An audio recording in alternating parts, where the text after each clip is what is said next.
What if you woke up tomorrow and your life in America was gone?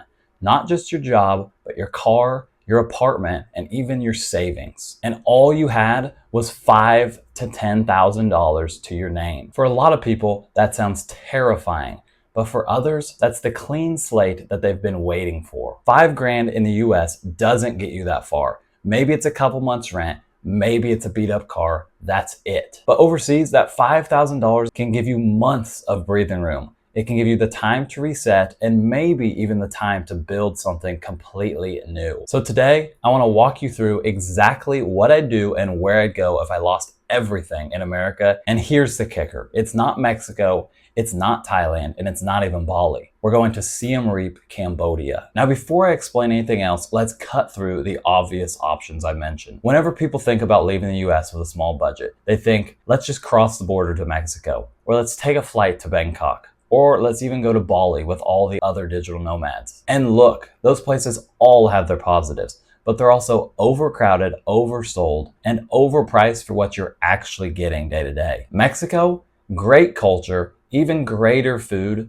but rent is sky high if you go to any place that has other expats. Cities like Playa del Carmen or Puerto Vallarta are packed. This means that landlords will continue to raise rent every single year. Chiang Mai, it was once the digital nomad capital of the world, and sure, you could still make it work. But now it's congested, polluted in the burn season, and oversaturated with foreigners chasing that same cheap lifestyle. And Bali, let's be honest, it is gorgeous, but it's also Instagram famous for a reason. Every corner you turn, you're competing with tourists, traffic, and the constantly inflating prices. If you really only have 5 grand, you don't need hype. You need functionality. A place where your money goes far, life is calm, and you won't be swallowed up by the constant competitiveness. So why Siem Reap? Most people only know it as the gateway to the Angkor Wat temple. They imagine tour buses, crowded temples, and tourist traps everywhere. But here's the secret about Siem Reap. Once you step out of the tourist bubble, it's one of the most livable cities in all of Asia. The pace is slow, the cost is low, and unlike capital cities, it still feels like a place where you can settle in quietly, you can meet some locals, and you can live a sustainable daily life. Let me break it down piece by piece. The first thing I'm going to talk about is housing. This is where a majority of your budget is going to go, no matter where you live. In Siem Reap, you can rent a fully furnished apartment easily from $150 to $300 a month. And I'm not talking about some dark, crumbling place. I mean a studio or even a 1 bedroom with air conditioning, solid Wi-Fi, your own bathroom, and maybe even a pool or a balcony. There's no large deposits, there's no long lease contracts, and there's no background checks. If you want more flexibility than that, you can rent a room in a guest house or in a hostel by the month for $150 to $200 while you get your bearings. Compare that to the US, utilities won't even be covered by your monthly rent. Next, let's talk about food. Eating out in Siem Reap is almost as cheap as cooking. Local meals run $1 to $3. You can get a bowl of noodles, you can get a plate with fresh rice and grilled pork, and even a fresh fruit smoothie. Western meals are gonna cost a little more, but even if you just mix in a couple every week, your food budget is still going to land you under $200 a month. The wet markets are great too. $1 gets you a bundle of vegetables. If you wanna stretch your budget a little more, shopping at these wet markets is both cheap and it's a little fun once you get the hang of bargaining. Now, let's talk about transport. The motorbikes are everywhere, of course. You can rent for $50 to $100. If you don't want to ride, tuk-tuks are everywhere, and most of them are willing to arrange a monthly agreement. Most apartments include Wi-Fi, but if they don't, it's another $20. The majority of your utility bill is going to come from your AC usage. Then you have your mobile SIM card for local data.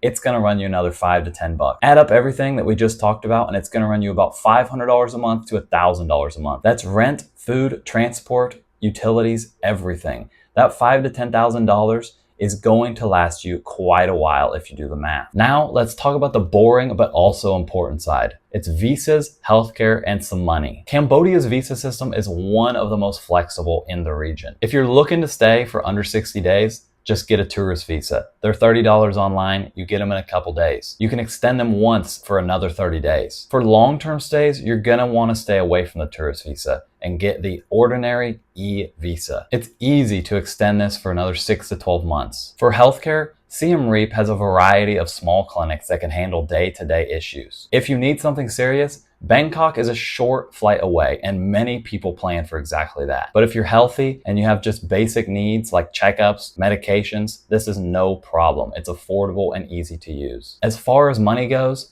banking and transfers are pretty simple. You can set up an app like Wise before you leave the US, or you can come with a no-fee ATM card from Schwab or Navy Federal. Most places are only going to take cash, so you definitely want a way to get it without the crazy fees. A lot of people focus on the money aspect, the rent, the food, but they don't really touch on the lifestyle. Siem Reap is incredibly easy to live on a human scale, in my opinion. This is not a giant capital with traffic everywhere and pure chaos, but it's also not a beach resort where you're tripping over other tourists to get to the water. This is a mid-sized town where they have riverside cafes, local markets, and neighborhoods are small enough that you recognize faces after a week or two. If you choose the right apartment, you can pretty much bike anywhere in 15 minutes. You can walk to buy vegetables in the morning, or you can stop at a cafe and grab that $1 coffee and use their free Wi-Fi. Yes, there's tourists that are going to Angkor Wat, but they're really concentrated in a few specific areas. The rest of the city is pretty calm, feels local, and it's more of a community than most places I've been. And then there's the people. Cambodians are some of the warmest, most welcoming people I've ever met. English is getting more and more common thanks to the tourism, so you're not stuck trying to play charades with a landlord too often. So let's say I land tomorrow with $5,000. What happens? Day one,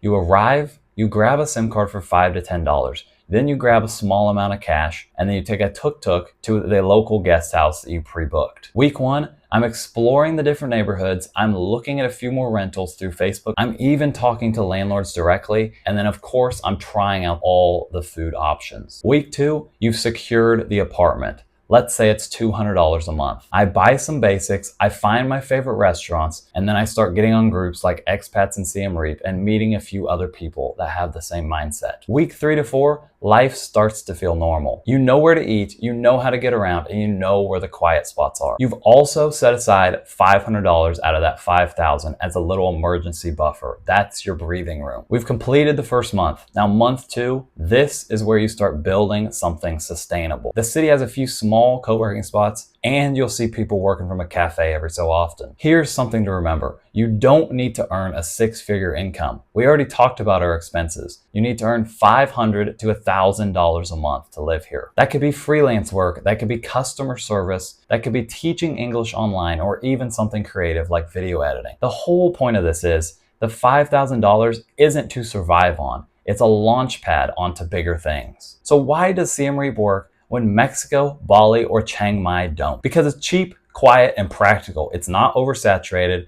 It's not really even Instagram famous. It's just a place that works. For anyone who's burned out, lost, or ready to hit reset, that's really what you need. You don't need the overhyped places, you don't need the overcrowded places, and you don't need the constant chaos of the bigger cities. You just need some space to breathe. If you want to see more of what this looks like in practice, I break this down in my newsletter. I give real examples and even monthly budgets, and it's all free. You'll find the numbers that actually matter when you're thinking about making a move like this. And if this video helped, make sure to hit like, subscribe, and share it with someone else who just needs to hit that reset button. Because sometimes losing everything isn't the end. It's the beginning of something a lot better.